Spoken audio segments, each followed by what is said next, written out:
We're going to be watching a doctor break down the Lunchable set that has been announced by KSI, Logan Paul, and MrBeast. This was obviously met with an insane amount of backlash given those people and the way that they are. So I wanted to look at this because like the main claim of the Lunchable is that it's like a better Lunchables. Do you want to eat food made by KSI, MrBeast, and Logan Paul, question mark? Because I feel like personally I do not. If you ever want to join us on Twitch, we stream live approximately daily at 10 a.m. Pacific Standard Time.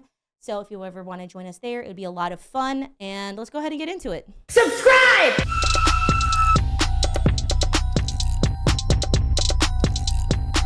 KSI, MrBeast, and Logan Paul have announced they were teaming up and launching a new food product called Lunchable to compete with the uber popular kids brand Lunchables. And the reception has been less than stellar. Many creators took to social media to criticize the product and the creators themselves. Logan and Jimmy were quick to push back on the critics with their own posts, and in the process created newsworthy headlines like, YouTube stars are coming for your kids' lunch. It's a move that has MrBeast, Logan Paul, and KSI teaming up to take on Lunchables. And I wanted to say just really quickly as like a little bit of a personal note that it is so very interesting how all of these insane, allegations have come out about MrBeast, about his videos, about his treatment of contestants, about a lot of stuff, like a lot of stuff. And he never said a word and just kept posting his YouTube videos as if everything was like chill and fine. It's so interesting how the second he starts getting pushback on this product,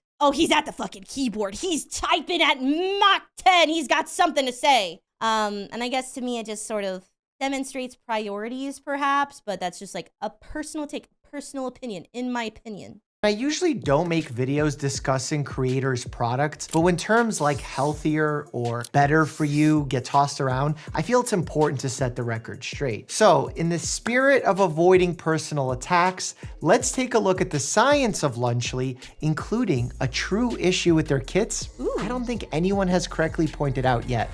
That's an attractive doctor. I just wanted to say, not so much because I'm trying to like be Riz or anything, mostly because like it's not fair that you get to be rich and also intelligent and also driven enough to finish like medical school and you get to be attractive. Like that's not fair. Why do you get to have the planets align like this? You get to be rich, driven. I don't think it's fair that he gets to be overpowered. He got a really good spawn. He got a really good spawn and didn't have, or he rerolled like a bunch of times until he got a better one. I don't know, but it's not fair. Those who may not know, Lunchables are basically these pre-packaged do-it-yourself meal kits. They've usually got things like crackers, deli meats, cheeses, treats, and come with a little drink. And since their inception, they've been super popular with kids. However, it's been known, especially by experts, that while these kits are fun and tasty, their nutritional value is just not good. Is anyone surprised to hear that the nutritional value of Lunchables is not very good? Crackers and cheese and processed meat, not that healthy. Whoa, whoa, whoa, whoa, whoa, whoa, whoa. Holy! I can't believe it. Personally, I've never been like a big Lunchables. Like I was not a big Lunchables kid because my mom was like, how do I say this? I lived in an ingredients household and some people are not going to understand what that means and I don't feel like explaining it. But I lived in an ingredients household and I had an almond mom. So I was not eating Lunchables much as a kid, but what I do love is a Lunchable on a road trip as an adult. You know, when you're at the gas station and you could get all that stuff that's like questionable because you're getting it from a gas station, a Lunchable is perfect because it's the same everywhere and you eat it in the car and you don't make a big mess. It's fantastic. They're often too high in sodium, saturated fat, and added sugars, and don't use healthy whole food ingredients. And because they fall into the category of ultra-processed foods, they aren't healthy to consume often, period. Studies actually show that those consuming high amounts of UPFs can have up to 50% higher risk of developing obesity, and some specific UPFs are linked to increases in cancer. I see it even in my clinic. So many of my pediatric patients are over-consuming UPFs, and it's becoming a growing problem across the country.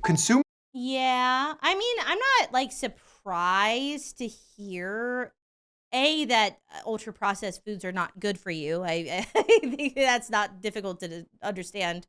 But I'm not surprised to hear that a lot of kids are like over consuming, like that parents are feeding their kids a lot of that kind of food. Cause like It's cheaper. Typically doesn't require a vast amount of preparation, and people are busy. Let's be for real that like childcare costs are as expensive as they've ever been. Living costs in the US are absolutely insane. And so I understand why like throw the kid a Lunchable, and it like sucks and it's sad, but like that's kind of the state of the world in a way, when like really it's like it's not just that it's like if it's cheaper, but it's also just like the amount of time necessary to prepare it is important, and it sucks, but people just don't really have that much time, don't have that much money. But it is sad for the kids, obviously. Reports even dedicated a special feature highlighting the problems with Lunchables and why they shouldn't be consumed regularly due to health risks. My own take on Lunchables, I don't recommend parents pack them for their kids on a daily basis. A low quality food with poor nutritional value. But now what about lunch? Did you guys ever were any of you getting Lunchables on I feel like that's kind of expensive. Were y'all getting Lunchables daily for lunch? Was it just a Lunchable in a lunchbox? It was a treat for me. I never got it. No, it was cheaper back then. Yeah, well, maybe it was cheaper. I was a packed lunch household. No, like on trips a few times a week. PB&J. I got leftovers. Okay, I got a cheese and mayo sandwich. I get you. Okay, so y'all were not getting like daily Lunchables basically at all. Because that's kind of like, to me, that's kind of crazy. But I don't know. Like my experience is different for you. I had like less than 5 Lunchables in my life. Fair. I never liked the pizza one because I didn't like the sauce. Can I be honest? I think the pizza one was really popular. But I always thought that the pizza Lunchable was like kind of poopy. Lunchly. Starting with the first claim, in the press release announcing the product, Logan Paul was quoted as saying Lunchly is a healthier alternative and that it's a better for you lunch option compared to Lunchables. In fact, throughout the Lunchly website and the social media promo posts, you'll see countless comparisons being made to Lunchables. To be honest, is that like ethical? Like, are you allowed to do that? I don't know if this is dumb. I just feel like that's like such a, you aren't not allowed to do it. I just feel like that's such a weird marketing. I mean, like it's a good marketing tactic really, but it's like not one that you see often. Could you imagine like going on the Coke website and doing like an us versus them with Pepsi? I guess to me, it's like, I get it for computer components or whatever, but like, I guess for food is like where I'm kind of having the question. Cause it's like, could you imagine? Like an us versus them of like other like very, very close. They did do that? Really? Maybe I just don't remember. That's my bad. Whatever. It's just an interesting marketing tactic. I guess for me, I don't understand the choice to make a product that already exists almost exactly the same as that previous product. You remember how like Concord tried that and that like didn't really work out for them? It's kind of like, who is this for? Is it because you're not gonna like outsell Lunchables? They're Lunchables. Honest, some of the comparisons are kind of cringe and don't make much sense to me, but maybe that's because I'm not the target demo. Whoa! The doctor called you cringe! That's hysterical. The doctor called MrBeast cringe! Put it on YouTube. Put it on Twitter. Flavorful combos versus standard picks? The meal kit combos are nearly identical to Lunchables. Big gesture. Yeah, but it has Prime and Feastables, so it's different. What are they? Versus mid moments? I certainly don't remember that lesson in my nutrition classes. Big gesture? Wait, what was that? Big gestures versus mid moments. What is big gesture? Can anyone explain to me what big gestures is meant to mean in this context? Big gestures versus mid. I understand, like, okay, but like, how, like, it's also like a moment. Lunchables? This is just such a really weird thing to say to me. I don't understand it. Gestures versus mid moments? I certainly don't remember that lesson in my nutrition classes. I was more concerned with the nutritional comparisons being made anyway. So if someone was to make a healthy meal kit for kids, I would find that incredibly valuable. And in looking in the comparison, I'd be most interested in calories, which they have, protein, which they have, sugar, which they have, saturated fat, which is missing, and sodium, which is not only missing, but replaced by electrolytes. And unlike all the other macros, is only labeled potassium and only in the Prime bottle in the kit, comparing it to the Capri Sun in the Lunchables. This is a pretty weird. I wonder if there's a reason that they don't specifically compare those two, the sodium and the fat, the saturated fats. I sure wonder if there's like any noticeable possible reason for that. That's so like crazy, honestly. Marketing choice to label electrolytes in food products. It's such a strange choice that it even stunned fellow doctor Brian Suterer, who tweeted, "Sodium getting rebranded as electrolytes will be taught in marketing textbooks one day." Yeah. And sadly was ashamed to see Logan attack instead of starting a meaningful dialogue with the doctor, given that 400 milligrams is not the amount of electrolytes in Prime, at least in the image that Logan shared. 400 milligrams of potassium plus 5 milligrams of sodium equals 405 milligrams of electrolytes. It's not about nitpicking, it's just about being reasonable and honest to help further the conversation. Look, if I want to decide if a food is right for me, I like to be able to compare the entire electrolyte profile, which would have to include sodium. It's like having a PB&J sandwich label that says what's in the sandwich, you know, protein, fats, calories, but then the sugar line only tells you what's in the peanut butter as opposed to the jelly in the entire sandwich. I wanted to go further and do the comparisons myself using the nutrition facts from the Lunchables and Lunchly websites, and it's honestly really hard to draw perfectly clear conclusions for several reasons. One, I wonder if there's a reason to be deceptive about the nutrition facts like that on the website, where a lot of people are chronically online who follow them, right? The kids look at it online. They show their parents, you know?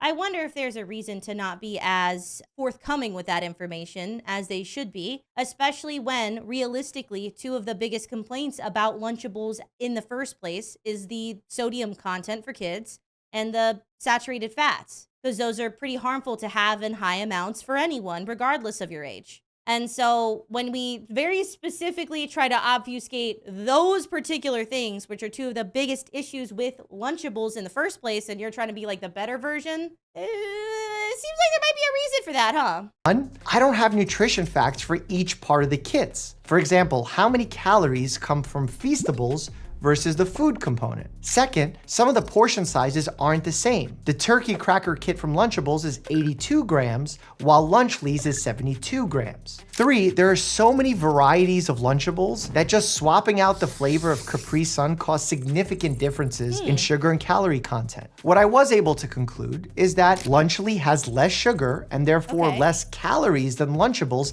in comparable kits. That's probably due to the drink component of the kit, as Capri Sun uses sugar and Prime is artificially sweetened. That's actually an interesting point, because it's like, let's be for real that like artificial sugar is not necessarily better. Like artificial sweeteners are not necessarily 100% better than just sugar for anyone. And like artificial sweeteners, if you're like, for example, like if someone's diabetic, there are artificial sweeteners that are still bad for diabetics as well. There is debate to be had about like, okay, yes, there's less actual literal sugar. However, depending on the artificial sweetener, that's not necessarily like a 100% like benefit. Artificial sweeteners can be also harmful and not very good for you, and can actually like continue sugar cravings. This is something that has been studied. I don't know where to find that study. I've read the study.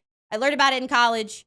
But like it's actually been shown that when you ingest a lot of artificial sweeteners, it'll keep you craving sugar because you're tasting sugar, but you're not actually getting like the sugar. And it can actually make sugar cravings more severe to eat like artificial sweeteners rather than just regular ass sugar. Like there's also like a lot of weird ingredients in sweeteners, and it can still be not good for you is the point. So yes, maybe there's less sugar, but that doesn't necessarily mean that the artificial sweetener in Prime is like 100% better than just having had sugar in it. Actually has significantly more potassium than Lunchables because of the Prime drink, which I guess is good, but not something I'd regularly use in deciding if a food is an ideal lunch for a kid. Lunchly has slightly less sodium and saturated fat than comparable Lunchables. That's definitely moving in the right direction, however, both differences were fairly small. Lunchly does use real cheese as opposed to cheese product, signaling that at least one ingredient is less processed than in Lunchables, but the entirety of It's still like cheese though. The concept of the Lunchly or the Lunchable, it's not healthy because it's not even a balanced meal. A balanced meal, you need, you know, protein, carbs, fats, and vegetable fruit, right? You need all of the components of a meal to have like a full balanced meal that'll keep you like full. This is like carbs, fats, and a bit of protein from the meat. And otherwise, like a fuckload of sodium and other shit. There's context to this. Regardless, it's not that healthy. It could be healthier than Lunchables. It's still not that healthy. of the kit is still considered an ultra-processed meal. Yes. Lunchable has higher amounts of A and B vitamins, which can be good, but also can be problematic as vitamin A is a fat-soluble vitamin, and kids can easily overconsume it, leading to toxicity. Being that it's fat-soluble means that you can't just urinate excess out. This has actually been raised as an issue by experts with Prime in general. Despite these legitimate I didn't know that. Well, I know that vitamin A was a fat-soluble vitamin. I did not know that there was so much that it could actually cause potential harm. That's wild. upgrades, social media posts are slamming Lunchable for not being perfect. But Lunchable does not need to be perfect to be valuable for kids. It just needs to be significantly healthier in order to reduce risk. As a doctor, I use risk reduction all the time, essentially taking something harmful and replacing it with something less harmful, but still imperfect. Risk reduction is actually a really important concept in a lot of ways. It's a fun fact if you ever wanted to know. She knows at least a little about a lot of subjects from what I've seen. Is she like a professor or scientist? I am an intelligent person that likes to collect random knowledge. That's it. I like to learn about, I will learn about everything, and I do. And I will say the reason I know a lot about like little nutrition stuff is when I went back to college, my original degree was going to be in, I was going to be a dietitian. So when I went back to college, I was originally going to be a dietitian, and then I switched into a psychology major because being a dietitian seemed fucking miserable, I'm going to be honest, and the people in dietetics were fucking annoying. But I'm a curious person, and I like to collect random knowledge about things. That's who I am. And I have a big brain, and so I keep it all in my head, and I get to talk about I just know things. I love the fact that I just get to pull out like knowledgeable things.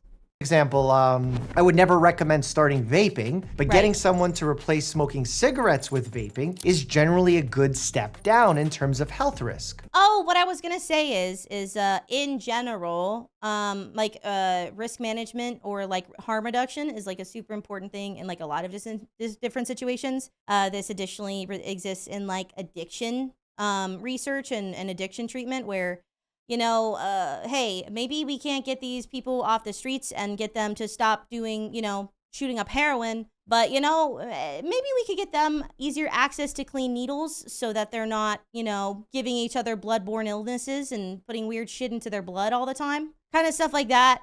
That's more of like a community thing. But yeah, like harm reduction is actually a really cool concept. And that was kind of all I wanted to say. Knowing all that, is it fair to say that Lunchable is healthier? I guess one can say yes, but honestly, probably more so as a marketing tactic. The reason why? Well, let's look at the recently passed nutrition standards set forth by the USDA for school lunches and see how Lunchable compares. Going line by line here. Less than 10% of calories should come from saturated fat. Lunchable turkey, 23% of calories come from saturated fat. Less than 10% of calories should come from added sugars. Lunchable turkey, 10.4 comes from added sugars. But this is where things get really interesting, and for some reason, no one has pointed this out. You see, USDA caloric guidelines say that a lunch meal for kids K through 8 should contain around 625 calories. Kids need energy to function, and calories give them that energy. Lunchable turkey contains only 230 calories, which would mean a kid would need to eat about 2.7 portions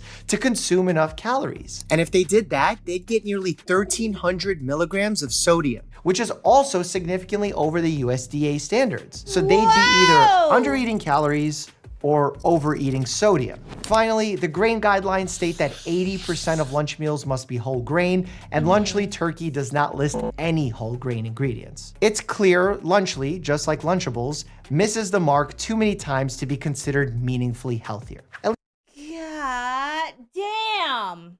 Maybe we just don't feed our kids Lunchables or Lunchable for lunch every day at least. Maybe sometimes, but maybe not a Lunchable because they'd be hungry. Because like, if you don't get enough calories, like your kid is just gonna be like tired and feel like shit. Especially when you're a kid, like nutrition is a little bit important when your brain is still developing and growing. You know what I mean? So that's actually insane. I had not heard that anywhere. That's like a huge deal that it is so below the caloric intake and has so much sodium. Like that makes it, to me, like not even a viable option slightly. That's more of like a snack than actual like lunch. But then you call it Lunchables and it gets a little bit confusing. You know what I mean? But really, that would be, I think, a very viable like snack meal. Like if you had a break I think that's like cool every so often, but like that's just not enough for it. Like 200 calories is crazy for lunch. You just feel so ass for the rest of the day. That's wild. At least in my opinion. That being said, I do think many criticisms pointed at Logan, KSI, and Jimmy are unfair. Attacking them for trying to create a successful influencer product isn't inherently problematic. I just think if a company was truly interested in creating a healthier lunch kit for kids, the USDA standards should be the minimum starting requirements. Otherwise, we're simply propagating the problem even further. One of my hopes is that in navigating the future feedback on this company, the guys hire a health professional to guide them in making messaging more accurate. I just saw someone ask about heavy metal contamination, and Logan responded with a video of an X-ray machine checking for foreign materials. That checks for stray objects accidentally getting into the meals, not heavy metal contaminations like we discussed earlier with Lunchables and lead. And saying, I mean, it's a snack for the kids and an adult, really. What's wrong with a little bit of lead? You know how much you know how much lead is in your parents' bloodstream right now? Well, since when did lead become such a big deal? Your parents and grandparents are absolutely filled to the brim with lead, don't you know? And like they came out perfectly fine. It'll be fine. The lead is fine. Did you guys know? Because a lot of people think of boomers as being like the most unleadened like generation. It's actually the generation after boomers. So it's Gen X. Gen X actually has more lead in them than boomers. So your parents were just like full of lead, probably, depending on how old you are. Just absolutely full of lead. And you know, your parents are just like so perfect, right? a food has more electrolytes, therefore it must be better or healthier, is just not true. Foods with an incredibly high sodium content and electrolyte are not considered particularly healthy. In fact, many are considered unhealthy for that reason. I can't expect non-medical people to get this perfect, but if you're gonna stand by a children's food product being healthy, you need to hold your messaging to a higher standard. True. Eating a diet full of UPFs can lead to weight gain. Click here to see the harsh reality of life at 800 pounds, and as always, stay happy and healthy. Thank you. Dr. Mike diagnoses KSI, MrBeast, and Logan Paul with cringe. And that's what I learned from this video. You've been diagnosed with cringe, young blood. Long and short of it is they called it healthier than Lunchables, which is debatable, but a marketing thing to say. The reality is healthier does not mean healthy. Maybe a chip is slightly healthier than a French fry. I don't know if that's true, but we're gonna say in a hypothetical sense, a chip is healthier than a French fry. But the problem with that is chips and French fries are not healthy at all. And so like, okay, yes, maybe it's better for you to eat that chip than eat the French fry if you're to put them next to each other. But really, wouldn't it be better to just eat neither and eat something else instead with like more nutritional value? I don't know. But yeah, just because one thing is better than something else doesn't make it good. So yeah, it was really interesting. Personally, I'm surprised that anybody's trying to argue against this. I've seen a lot of it on Twitter, which is wild. But thank you for watching on YouTube. You guys have a wonderful day. Come join us on Twitch if you ever have time at twitch.tv/hex_juice, where we stream live approximately daily at approximately 10-ish, 11-ish a.m. in the morning Pacific Standard Time. I will see you guys next time. Love yourselves. Drink water. Don't eat Lunchleys, except for maybe as a little treat, a little snack sometimes, and wash your body with a washcloth. See y'all later.